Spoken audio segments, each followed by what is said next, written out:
Em Washington, a porta-voz da Casa Branca foi indagada hoje se o presidente Trump planejava sanções adicionais contra o Brasil no caso de uma condenação de Bolsonaro. Afirmou que o presidente Donald Trump não teme usar o poderio econômico e militar dos Estados Unidos para proteger a liberdade de expressão no mundo todo. Gente, presta atenção porque o negócio acabou de ficar feio de vez pro lado de Xandão. Eu te pergunto agora, você acredita que Xandão vai pagar por tudo aquilo que ele está fazendo?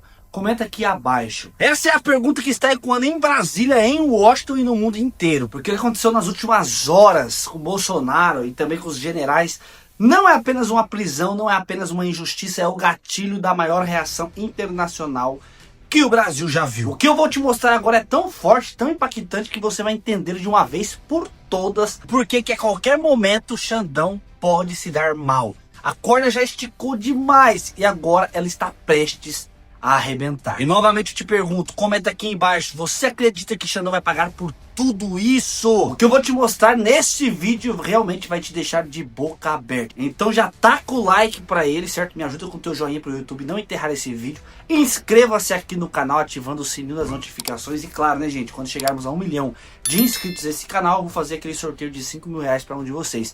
E claro, sem mais enrolação, bora pra esse vídeo. A prisão do ex-presidente Bolsonaro não passou batida, não é apenas um ato isolado, não foi apenas mais uma decisão polêmica, foi o estupim de um plano articulado, calculado e já colocado em andamento pelos Estados Unidos e liderado diretamente por Trump. Isso foi um gatilho para que Trump colocasse em andamento um plano para resolver esse problema dentro do Brasil. Enquanto muitos tentam vender normalidade em tudo isso, lá fora as coisas ficaram claras. O Brasil enviou um sinal perigosíssimo ao mundo, um sinal de perseguição política, de criminalização da oposição, e isso ecoou como um estrondo em Washington.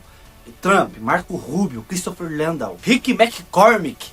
Nós não estamos falando de assessores de gabinete, estamos falando de gente com caneta, com poder, com autoridade para sancionar, punir e isolar países inteiros. Então, quando essas autoridades dizem que o Brasil vive um caça às bruxas, uma violação de direitos humanos, e que um único ministro está destruindo 200 anos de relação entre Brasil e Estados Unidos, meu amigo, e isso não é recado político, é aviso prévio de retaliação. Então bora reagir comigo a este vídeo que está deixando muita gente intrigada. A prisão do ex-presidente Bolsonaro gerou uma reação imediata e calculada do governo americano. O que estamos vendo não são apenas notas de repúdio, mas a ativação de um plano estratégico, liderado por Donald Trump, para responder à altura. A ordem em Washington, segundo fontes, é clara: impor sanções severas que atingem o coração do Supremo Tribunal Federal, fazer com que as decisões recentes sejam profundamente lamentadas pelos seus autores. A gente precisa ir direto ao ponto, porque o que aconteceu nas últimas 48 horas em Brasília não foi apenas um evento jurídico ou policial. Foi, na minha visão, o início de uma nova era na política brasileira e principalmente nas nossas relações internacionais. A prisão do ex-presidente Jair Bolsonaro, que muitos tratavam como uma possibilidade distante ou apenas uma ameaça retórica, se concretizou. E a forma como ela aconteceu, ignorando laudos médicos, atropelando o devido processo legal e com uma justificativa que muitos juristas consideram frágil, acabou gerando uma onda de choque que atravessou as fronteiras do nosso país e chegou com força total em Washington. Para a gente entender o tamanho do problema que o governo brasileiro e o Supremo Tribunal Federal arrumaram para si mesmos, a gente precisa olhar para o contexto. A gente vive em um mundo onde os gestos importam, onde a diplomacia é feita de sinais. E qual foi o sinal que o Brasil enviou para o mundo ao prender o principal líder da oposição? O sinal foi o de que aqui a divergência política pode ser criminalizada. O sinal foi o de que as instituições que deveriam ser neutras parecem ter escolhido um lado. E esse sinal foi captado imediatamente pela maior potência do planeta. A reação do governo dos Estados Unidos não foi a de um observador distante, foi a de um ator envolvido, preocupado e, acima de tudo, indignado. Quando a notícia chegou ao presidente Donald Trump, a primeira reação dele foi de incredulidade. A gente viu os relatos de que ele, num primeiro momento, achou que fosse algum engano, alguma confusão, mas quando a ficha caiu, quando ele percebeu que o seu aliado, um homem que ele disse respeitar e considerar honesto, tinha sido colocado atrás das grades, o tom mudou. A tristeza deu lugar à determinação. E é aqui que a gente entra na parte que a grande mídia brasileira não está te contando com a devida profundidade. Eles querem que você acredite que tudo isso é apenas barulho, que as notas dos americanos são apenas protocolares. Mas não são. O que está em curso é uma operação de resposta. Uma operação desenhada para mostrar que existem consequências para quem atropela o Estado de Direito. Vamos analisar quem são as pessoas que estão falando. Não são estagiários. funcionários, não são funcionários de baixo escalão. Estamos falando de Marco Rubio, o secretário de Estado, estamos falando de Christopher Landau, o vice-secretário, estamos falando de gente que tem a caneta na mão, que decide quem entra e quem não entra nos Estados Unidos, quem pode e quem não pode fazer negócios com bancos americanos. Quando essas pessoas vêm a público e usam termos como caça às bruxas, violação de direitos humanos e desmantelamento do Estado de Direito, eles não estão dando opinião. Eles estão construindo a base legal para agir. A declaração do Christopher Landau é, talvez, a mais pesada de todas. Ele disse que dói ver o ministro Moraes devastando o Estado de Direito e arrastando as relações entre as duas nações para o ponto mais sombrio em 2 séculos. Vocês têm noção do peso histórico dessa frase?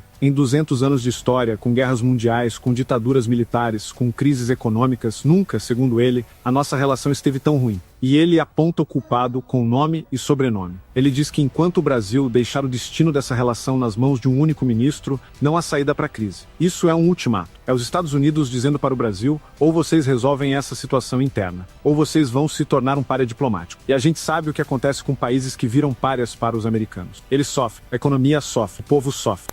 E o plano de retaliação que está sendo desenhado em Washington é muito mais sofisticado do que uma simples nota de repúdio. Eles sabem que notas não funcionam com quem se acha dono da verdade. Eles sabem que a única linguagem que esse tipo de poder entende é a linguagem da perda. Perda de dinheiro, perda de prestígio, perda de liberdade. Por isso, a estratégia americana se baseia na Lei Magnitsky. A gente tem falado muito sobre ela aqui, mas é importante reforçar como ela funciona. Ela foi criada para punir violadores de direitos humanos ao redor do mundo, congelando seus bens e proibindo sua entrada nos Estados Unidos. O ministro Alexandre de Moraes já foi sancionado. Mas o que o governo Trump percebeu é que sancionar apenas ele não foi suficiente para parar a escalada autoritária. Pelo contrário, parece que a sanção serviu como combustível para que ele dobrasse a aposta e prendesse o Bolsonaro. Então, qual é a próxima fase do plano? É a expansão do alvo. É o que a gente chama de transbordo de responsabilidade. O governo americano, segundo as informações que chegam dos bastidores, está se preparando para aplicar sanções não apenas ao ministro, mas a toda a sua rede de apoio. Isso inclui, como a gente já viu, a possibilidade real de sancionar familiares, como a esposa do ministro, a advogada Viviane Barci. Essa é uma jogada de uma dureza extrema.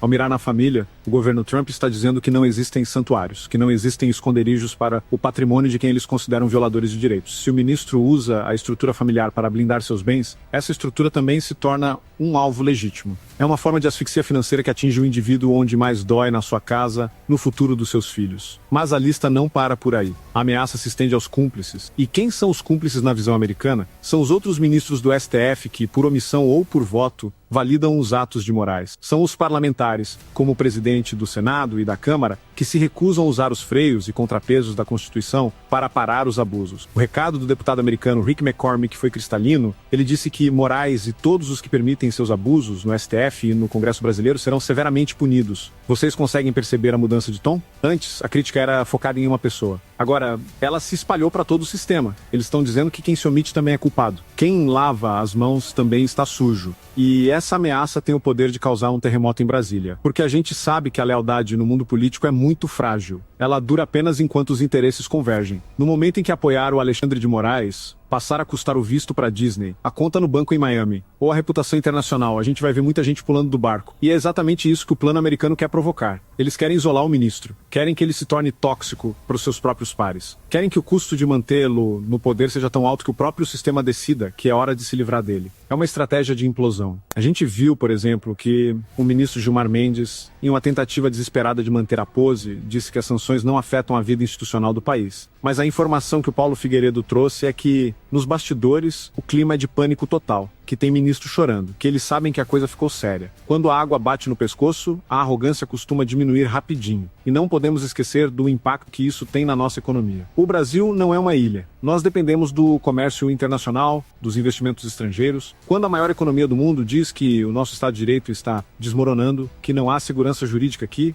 o investidor foge. O dólar sobe, a inflação volta. Quem paga a conta da irresponsabilidade de Brasília é o trabalhador, é a dona de casa, é o empresário que tenta gerar emprego. A prisão de Bolsonaro, nesse cenário, foi um tiro no pé monumental. Eles acharam que estavam demonstrando força, mas na verdade estavam apenas acelerando a sua própria queda. Eles uniram a oposição interna, acordaram quem estava dormindo e trouxeram para a briga o adversário mais perigoso que poderiam ter. Aqui dentro do Brasil, a reação também foi forte. A gente viu governadores importantes, como Tarcísio de Freitas, Ratinho Júnior e Cláudio Castro, saindo de cima do muro e criticando abertamente a prisão. A gente viu figuras do Centrão, que sempre foram muito cautelosas, como Gilberto Kassab e Arthur Lira, demonstrando desconforto e preocupação. Isso mostra que o consenso em torno do STF quebrou. Eles Eles não têm mais o apoio incondicional da classe política. Eles estão ficando sozinhos. E a sociedade também acordou.